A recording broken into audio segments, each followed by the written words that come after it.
আসলে একটা কথা কি জানো তো, আমাদের মতো ছেলেদের জীবনে না সহজে কেউ আসতে চায় না, আর কেউ আসলেও সে বেশি দিন থাকতে পারে না। কারণ আমরা যাদের লাইফে যাই তাকে নিয়ে অনেক বেশি পজিটিভ হয়ে যাই, তাকে নিয়ে অনেক বেশি কিছু ভাবতে শুরু করি, তাকে একদম নিজের মনে করি।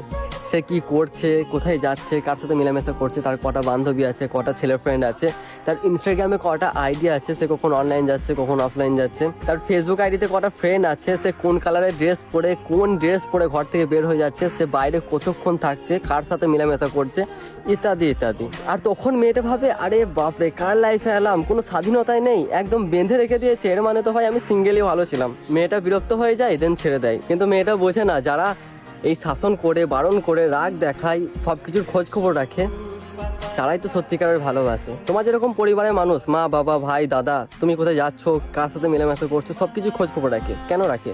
কারণ তারা তোমাকে ভালোবাসে, তোমাকে নিয়ে ভাবে। ঠিক সেরকমই যারা তোমাকে নিয়ে ভাবে তারা কখনোই তোমার সাথে টাইম পাস করে না। যে তোমার সাথে টাইম পাস করবে সে কখনোই তোমার খোঁজ খবর রাখবে না, কি করছো, কার সাথে মেলামেশা করছো। খারাপ কাজ করলো সে তোমাকে বারণ করবে না, কারণ সে তোমার সাথে টাইম পাস করছে, তার উদ্দেশ্য পূরণ হয়ে যাবে, দেন সে চলে যাবে। আসলে আমাদের মতো ছেলেরা যেই মেয়ের লাইফে যায় তাকে গার্লফ্রেন্ড নয় বউ বানাতে চায়, কিন্তু মেয়েরা বোঝে না, তারা ছেড়ে চলে যায়।